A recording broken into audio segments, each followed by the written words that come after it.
ঈশ্বৰ আছেনে নাই? যদি আছে, ঈশ্বৰ থকাৰ প্ৰমাণ কি? আপুনি ঈশ্বৰ বিশ্বাস কৰেনে? এই বিশ্ব ব্ৰহ্মাণ্ডৰ সৃষ্টি কেনেকৈ হ'ল?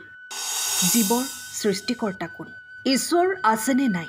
এই প্ৰশ্নটো যুগ যুগ ধৰি আছে।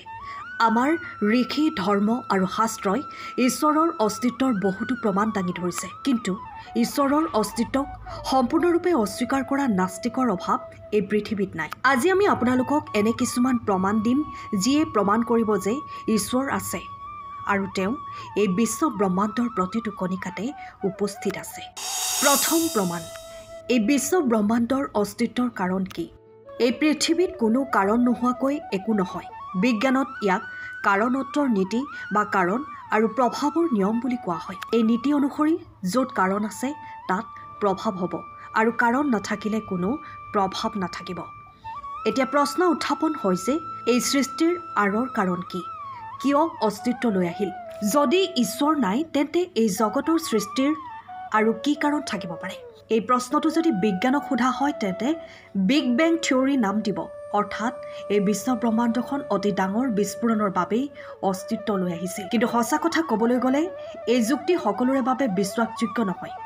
কাৰণ বিস্ফোৰণে কেতিয়াও সৃষ্টিলৈ লৈ নাযায়, বৰঞ্চ বিস্ফোৰণে সদায় ধ্বংসৰ সৃষ্টি কৰে। এই বিগ বেং থিয়ৰীক সঁচা বুলি মানি ল'লেও প্ৰশ্নটো উত্থাপন হয় যে এই বিস্ফোৰণৰ শক্তি ক'ৰ পৰা আহিল? যদি পৰমাণু আৰু অণু ইটোৱে সিটোৰ লগত সংঘৰ্ষ কৰে তেন্তে সেই পৰমাণু আৰু অণুবোৰ ক'ৰ পৰা আহিল? এনে প্ৰশ্নত বিজ্ঞান নিমাত হৈ থাকে আৰু সেইবাবেই আমি বিশ্বাস কৰিব লাগিব যে এই সকলোবোৰ নিয়ন্ত্ৰণ আৰু কোনোবা অদৃশ্য শক্তি নিশ্চয় আছে। দ্বিতীয় প্ৰমাণ, প্ৰতিটো সৃষ্টিৰ এজন সৃষ্টিকৰ্তা থাকে। প্ৰতিটো ডিজাইনাৰ থকাটো কোনেও অস্বীকাৰ কৰিব নোৱাৰে। গোটেই সৃষ্টিটো যেন এক নিপুণ ডিজাইন। আনকি সৰু ছবি বা মানচিত্ৰ এখন আঁকিবলৈও আমাক সৃষ্টিশীল মন এটা লাগে। গতিকে ভাবি চাওকচোন, এই বিশাল বিশ্বব্ৰহ্মাণ্ড, জীৱ জন্তু, চৰাই, গছ গছনি, উদ্ভিদ, পৰ্বত আৰু সমগ্ৰ পৃথিৱীখন কেনেকৈ নিজে সৃষ্টি হ'ব পাৰে? আমি বহু সময়ত প্ৰকৃতিয়ে সৃষ্টি কৰা বস্তু নকল কৰিবলৈ চেষ্টা কৰোঁ। আমি ৰবট, ড্ৰোন, বিমানৰ দৰে বস্তু বনাওঁ। কিন্তু আমি যিমানেই চেষ্টা নকৰোঁ কিয় আমি কেতিয়াও ঠিক তেনেকুৱা বস্তু সৃষ্টি কৰিব নোৱাৰোঁ।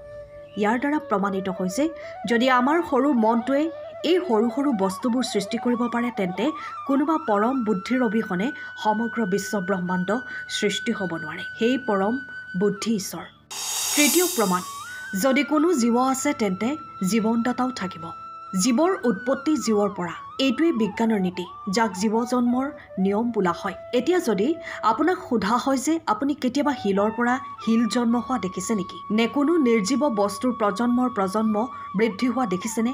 অৱশ্যে এইটো আপোনাৰ বাবে হাস্যকৰ যেন লাগিব, কাৰণ এইটো কেতিয়াও হ'ব নোৱাৰে। তেন্তে এই বিশাল জীৱিত বিশ্ব ব্ৰহ্মাণ্ডত জীৱন ক'ৰ পৰা আহিল? এই সকলো জীৱক কোনে প্ৰাণ দি প্ৰাণ কাঢ়ি লৈছে? এইটো স্পষ্ট যে এই সকলোবোৰ কৰি থকা কোনোবা পৰম মানুহ বা দেৱতা নিশ্চয় আছে। চতুৰ্থ প্ৰমাণ, প্ৰতিটো নিয়মৰ নিয়ম নিৰ্মাতা থাকে। পৃথিৱীখন সুচাৰুৰূপে চলাবলৈ নিয়মৰ প্ৰয়োজন। আমাৰ দেশৰ সংবিধান বনাবলৈ যেনেকৈ সংবিধান নিৰ্মাতা ডক্টৰ ভীমৰাও আম্বেদকাৰ আছিল, ঠিক তেনেদৰে এই পৃথিৱীখন সুচাৰুৰূপে চলাবলৈ নিয়ম নিৰ্মাতা থাকিব লাগিব। আমি দেখিবলৈ পাওঁ যে সকলো গ্ৰহ নক্ষত্ৰই নিজৰ নিজৰ কক্ষপথত গতি কৰে। পৃথিৱীত দিন ৰাতি আৰু ঋতুৰ পৰিৱৰ্তন এটা নিৰ্দিষ্ট নিয়ম অনুসৰি জীৱৰ জন্ম আৰু মৃত্যু নিৰ্দিষ্ট ক্ৰমত ঘটে। গতিকে এই সকলোবোৰ নিয়ম কোনে বনাইছিল? কোনে সেইবোৰ চলাই আছে? ভগৱান ইয়াৰ সৃষ্টিকৰ্তা আৰু পৰিচালক। তাৰ বাহিৰে আন কোনো উত্তৰ থাকিব নোৱাৰে। পঞ্চম প্ৰমাণ, বেলেগ বেলেগ শৰীৰ থকাৰ পিছতো সকলোবোৰ মসৃণভাৱে কাম কৰি আছে। এই বিশ্ব ব্ৰহ্মাণ্ডত বহুতো জীৱ আছে আৰু তেওঁলোকৰ শৰীৰৰ গঠন বেলেগ। প্ৰতিটো জীৱৰ শৰীৰে বেলেগ ধৰণে কাম কৰে, তথাপিও সকলো সুচাৰুৰূপে চলি আছে।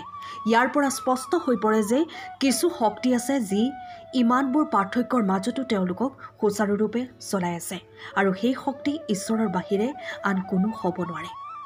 ষষ্ঠ প্ৰমাণ, মুক্ত ইচ্ছাৰ অস্তিত্ব। যদি পৃথিৱীখন কোনো উদ্দেশ্য নোহোৱাকৈ সৃষ্টি কৰা হ'লহেঁতেন তেন্তে মানুহৰ স্বাধীন ইচ্ছাশক্তি নাথাকিলেহেঁতেন। আমি মাত্ৰ অট'মেটিক মেচিনৰ দৰে কাম কৰি থাকোঁ আৰু প্ৰতিক্ৰিয়া কৰি থাকোঁ।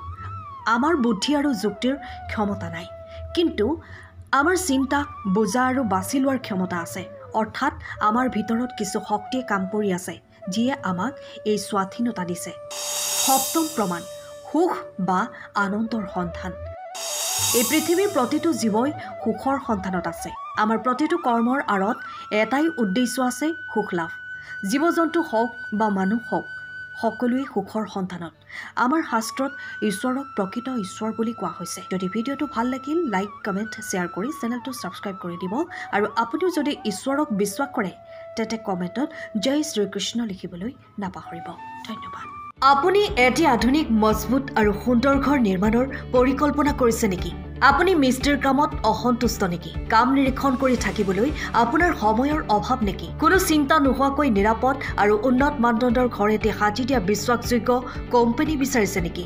সৃজন কনষ্ট্ৰাকশ্যন হ'ব আপোনাৰ বাবে উত্তম নিৰ্বাচন। আপোনাৰ সপোনৰ ঘৰটো সাজি উলিওৱা আমাৰ দায়িত্ব। আপোনাৰ সপোনৰ আধুনিক, মজবুত, সৌন্দৰ্যপূৰ্ণ আৰু সকলো সা সুবিধাৰে পূৰ্ণ ঘৰ এটি সাজি উলিয়াবলৈ আমাৰ অভিজ্ঞ দল সাজু। আপোনাৰ সপোন বাস্তৱত পৰিণত কৰাই আপোনাৰ মনলৈ সন্তুষ্টি আনিবলৈ আমি দৃঢ় প্ৰতিজ্ঞ। আপোনাক গৃহপ্ৰৱেশ কৰিব পৰালৈকে সকলোবোৰ কাম সামৰি আপোনাক এটি সুন্দৰ ঘৰ সাজি দিয়াৰ দায়িত্ব আমাৰ। আপোনাৰ সপোনৰ ঘৰ নিৰ্মাণৰ প্ৰথম পৰ্যায়ৰ পৰা শেষৰ প্ৰলেপ পৰ্যন্ত সকলো কাম আমাৰ দ্বাৰা সুসম্পন্ন হ'ব। বৈজ্ঞানিক ভিত্তিত অত্যাধুনিক ডিজাইন আৰু বাস্তু অনুসৰি পৰিকল্পনাৰ পৰা মজবুত নিৰ্মাণ সামগ্ৰী আৰু নিৰ্মাণ কৌশললৈকে ইণ্টেৰিয়ৰ ডিজাইনৰ পৰা প্লাম্বিং আৰু বৈদ্যুতিক সা সুবিধালৈকে লাগিব মাথো আপোনাৰ বিশ্বাস আৰু সঁহাৰি। আজিয়ে আমাৰ সৈতে যোগাযোগ কৰক আৰু সপোনৰ ঘৰখন নিৰ্মাণৰ দায়িত্ব আমাক দি আপুনি নিশ্চিন্ত হওক।